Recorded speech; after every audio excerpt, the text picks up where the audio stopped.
Assalamualaikum warahmatullahi wabarakatuh.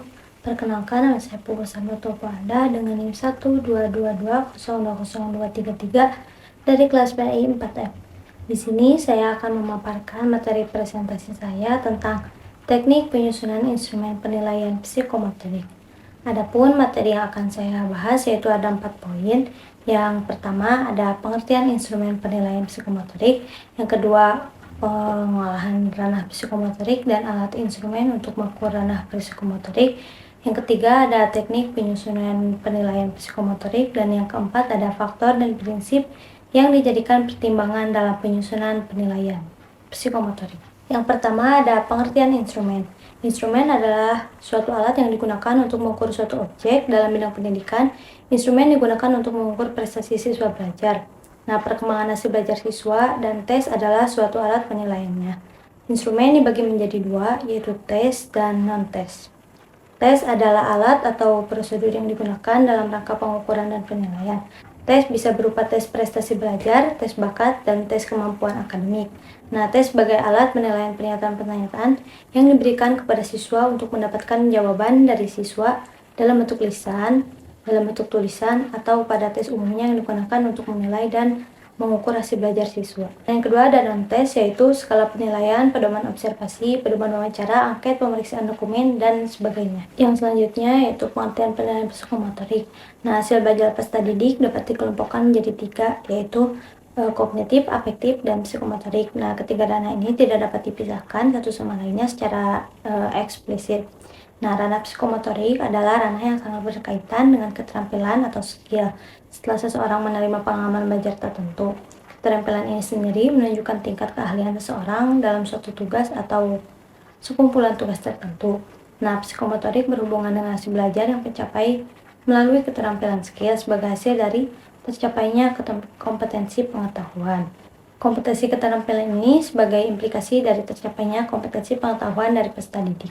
Ada beberapa ahli yang menjelaskan cara menilai hasil belajar psikomotorik, diantaranya yaitu menjelaskan bahwa hasil belajar keterampilan dapat diukur melalui satu, pengamatan langsung dan penilaian tingkatan laku peserta didik selama proses pembelajaran praktik berlangsung.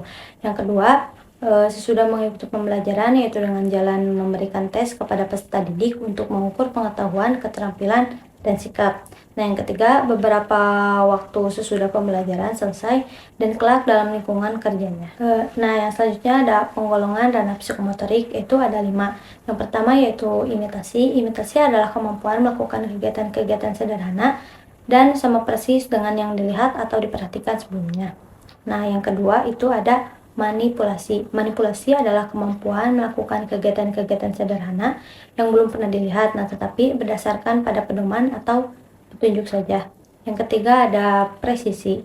Presisi adalah kemampuan melakukan kegiatan-kegiatan yang akurat sehingga mampu menghasilkan produk kerja yang tepat. Yang keempat ada artikulasi. Nah, artikulasi adalah kemampuan melakukan kegiatan yang kompleks dan tepat sehingga hasil kerjanya merupakan suatu yang utuh. Nah, yang kelima ada naturalisasi. Naturalisasi adalah kemampuan melakukan kegiatan secara refleks, yaitu kegiatan yang melibatkan fisik saja sehingga aktivitasnya kerja tinggi. Selanjutnya ada alat instrumen untuk mengukur ranah psikomotorik. Nah, instrumen untuk mengukur ranah psikomotorik berkaitan dengan penggunaan alat, yaitu berupa tes paper dan pensil. Sasarannya adalah kemampuan siswa dalam menampilkan karya, misalnya berupa desain alat, desain grafis, dan semacamnya. Yang kedua ada tes identifikasi. Nah, ditunjukkan untuk mengukur kemampuan siswa dalam mengidentifikasi suatu hal, misalnya menentukan bagian yang tidak berfungsi pada suatu alat. Yang ketiga ada tes simulasi, dipakai untuk memperagakan penampilan siswa dalam suatu simulasi sehingga dapat dinilai apakah seorang siswa telah menguasai keterampilan tersebut. Nah, yang keempat itu ada tes unjuk kerja atau performance test, dilakukan dengan menggunakan alat yang sesungguhnya untuk mengetahui apakah siswa sudah terampil menggunakan alat tersebut atau belum. Materi selanjutnya ada teknik penyusunan psikomotorik. Nah, penyusunan instrumen penilaian psikomotorik meliputi menyiapkan data untuk menyusun instrumen penilaian psikomotorik, standar kompetensi atau UKD, melakukan analisis SK atau KD, menyusun kisi-kisi soal, menyusun pedoman penilaian yang dapat berupa lembar periksa observasi, melakukan telaah soal, menentukan layak atau tidak instrumen penilaian psikomotorik telah tersedia dan siap digunakan. Analisis SK atau KD mengikuti instruksi kerja analisis KD, menyusun kisi-kisi soal, memperhatikan identifikasi kisi-kisi dan kolom dalam tabel, semester, materi, dan indikasi soal, bentuk, dan nomor soal. Nah, hal yang perlu diperhatikan dalam menyusun soal adalah kesesuaian kisi-kisi dan penjabaran indikator menjadi soal dengan mempertimbangkan materi pembelajaran. Hal-hal yang perlu diperhatikan dalam menyusun pedoman penskoran yaitu yang pertama, mencermati soal, mengidentifikasi aspek-aspek keterampilan kunci, mengidentifikasi aspek-aspek keterampilan dari setiap aspek keterampilan kunci, menentukan jenis instrumen, menentukan rentan skor tiap aspek keterampilan, menentukan skor minimal dan skor maksimal, membaca kembali skala penilaian, meminta orang lain untuk membaca atau menelaah instrumen tersebut. Hasil belajar pada ranah psikomotorik berupa keterampilan dapat diukur pada siswa mengikuti proses pembelajaran atau setelah proses pembelajaran. Nah, selama proses pembelajaran yaitu tingkah laku siswa selama pembelajaran dapat diamati secara langsung guna melakukan penilaian psikomotorik selama proses pembelajaran berlangsung. Setelah mengikuti proses pembelajarannya yaitu evaluasi hasil belajar psikomotorik dilakukan setelah siswa diuji dan dipelajari. Nah, langkah-langkah membuat alat asesmen psikomotorik untuk menilai hasil belajar psikomotorik, guru minimal harus menyiapkan 2 dokumen. Nah, yang pertama itu soal, lembar kerja, lembar tugas atau tugas. Yang kedua, peralatan observasi dan lembar observasi berupa checklist dan skala evaluasi. Yang ketiga, ada lembar observasi. Nah, merupakan alat untuk mengamati perkembangan aspek psikomotorik yang diamati. Lembar observasi dapat berupa format daftar periksa atau format skala penilaian. Yang keempat ada daftar pemeriksaan atau checklist. Nah, ada format jawaban yang diperoleh hanya dengan memberi tanda centang pada kolom yang sesuai dengan aspek yang diamati. Nah, yang terakhir ada skala penilaian. Skala penilaian adalah daftar pernyataan untuk mengevaluasi kualitas penerapan aspek kompetensi yang diamati dalam domain tertentu, misal berkisar antara 1 sampai 5. Yang harus dilakukan dalam menyusun alat asesmen psikomotorik adalah yang pertama menyusun soal, lembar kerja, lembar tugas, atau perintah kerja. Nah, langkah-langkahnya itu mencermati kisi-kisi instrumen yang telah dibuat, merumuskan bentuk soal atau lembar kerja berdasarkan indikator. Nah, yang kedua menyusun instrumen pengamatan atau lembar observasi. Nah, mencermati kisi-kisi instrumen yang telah dibuat, mencermati soal atau lembar tugas, perintah yang telah dirumuskan, menjabarkan aspek-aspek keterampilan yang diamati, memilih bentuk instrumen pengamatan. Nah, apakah berupa daftar periksa atau berupa skala penilaian. Menulis instrumen pengamatan yang dipilih berdasarkan aspek-aspek keterampilan ke dalam tabel. Menelaah kembali instrumen pengamatan yang telah ditulis untuk meyakinkan bahwa sudah bagus sehingga instrumen memiliki validitas yang tinggi. Nah, meminta orang lain untuk menelaah instrumen yang telah dibuat agar hasilnya lebih reliable. Untuk soal dari contoh soal di atas instrumen pengamatan. Ketika guru perlu memutuskan apakah akan membuat alat penilaian psikomotorik dalam bentuk checklist atau skala penilaian, mereka dapat mempertimbangkan aspek-aspek berikut, yaitu keuntungan dari daftar pemeriksa adalah lebih mudah dibuat dan digunakan dibanding skala penilaian. Nah, namun penting juga untuk dicatat bahwa skala penilaian bersifat objektif. Penilaian psikomotorik ini penting untuk mengukur tingkat kemampuan dalam mengaplikasikan pengetahuan dalam berbagai konteks yang sesuai dengan indikator. Nah, teknik ini membantu dalam mengevaluasi kemampuan praktis seseorang yang merupakan bagian penting dari pembelajaran dan pengembangan keterampilan. Yang selanjutnya, penskoran ranah psikomotorik. Nah, pada umumnya, nilai untuk mengukur ranah psikomotorik diwujudkan secara kuantitatif. Nah, perhatikan apakah ada pembobotan pada keterampilan yang dinilai. Jika semua keterampilan punya bobot yang sama, penilaian tinggal menjumlahkan skor dari masing-masing butir indikator. Nah, jika tidak mempunyai bobot yang sama, perlu dilakukan perhitungan yang lebih rumit dengan melakukan perhitungan rataan terbobot. Nah, penafsiran hasil pengukuran dalam psikomotorik setelah diperoleh skor untuk masing-masing indikator atau keterampilan yang diujikan, nilai untuk siap peserta uji dapat diperoleh dengan menunjukkan skor untuk seluruh indikator dibagi dengan skor maksimal yang mungkin diperoleh. Nah, untuk materi selanjutnya yaitu faktor-faktor dan prinsip yang dijadikan pertimbangan dalam penyusunan penilaian psikomotorik. Nah, menurut Mardapi, keterampilan psikomotorik ada 6 tahap, yaitu gerakan refleks, gerakan dasar, kemampuan perseptual, gerakan fisik, gerakan terampil, dan komunikasi non-diskursif. Nah, gerakan refleksi adalah respon motorik atau gerak tanpa sadar yang muncul ketika bayi lahir. Nah, gerakan dasar adalah gerakan yang mengarah pada keterampilan kompleks yang khusus. Selanjutnya ada faktor-faktor. Nah, penilaian psikomotorik melibatkan pengukuran keterampilan fisik atau gerakan seseorang setelah menerima pembelajaran atau instruksi tertentu. Nah, dalam penyusunan penilaian psikomotorik terdapat beberapa faktor yang perlu dipertimbangkan. Yaitu yang pertama, tujuan penilaian. Pertama-tama, kita harus memahami tujuan dari penilaian psikomotorik.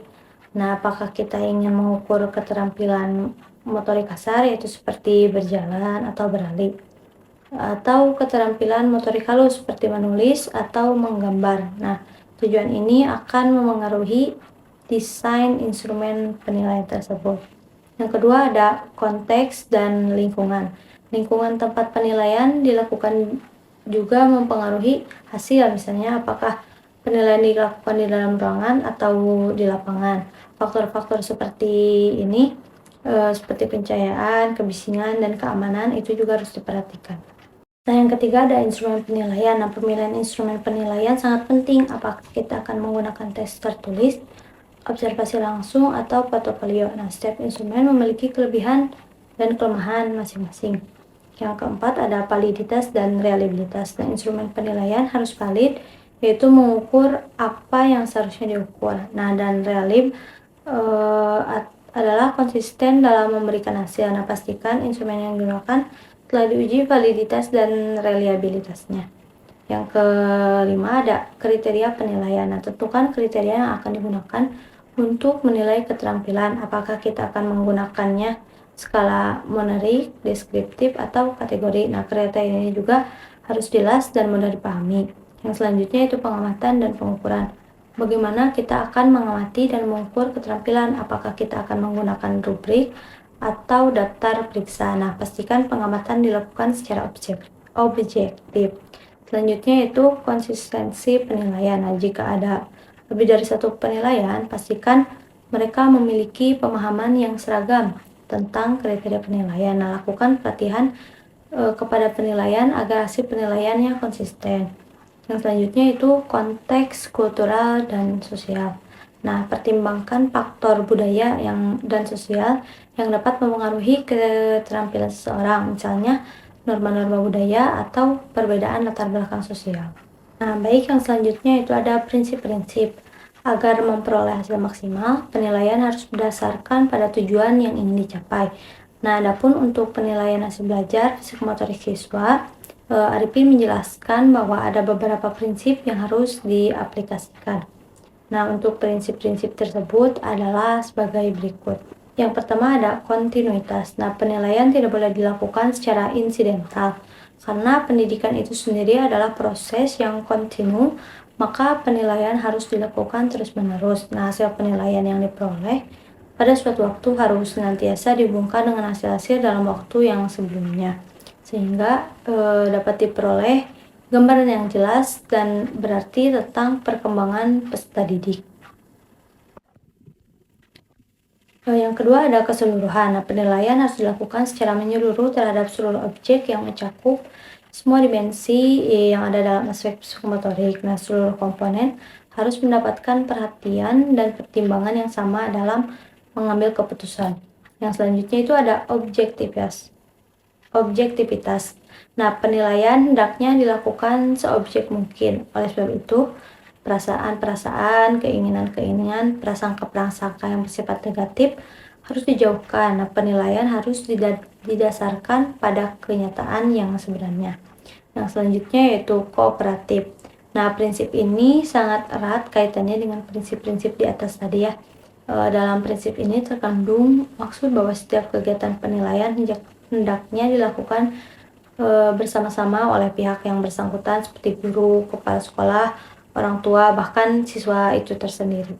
Oke, jadi kesimpulannya adalah di era globalisasi dan teknologi, pendidikan dan pembelajaran telah menjadi kompleks.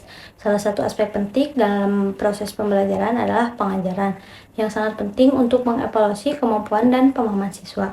Nah, pembelajaran psikomotorik adalah metode yang berfokus pada keterampilan fisik dan motorik. Namun, metode pembelajaran yang efektif dan objektif perlu untuk mencapai tujuan tersebut.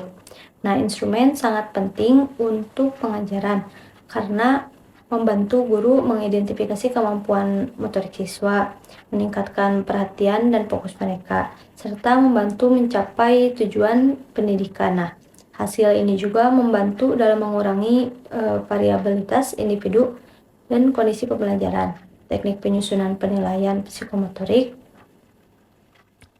tingkah laku, tugas, kemampuan menulis, tugas portofolio, dan membuat karya. Peran instrumen penilaian psikomotorik terhadap peserta didik adalah penting karena membantu mengukur, menganalisis, dan mengembangkan keterampilan fisik dan motorik siswa dalam proses belajar untuk memenuhi tujuan pendidikan. Baik, mungkin cukup sekian presentasi yang dapat saya sampaikan. Terima kasih. Wassalamualaikum warahmatullahi wabarakatuh.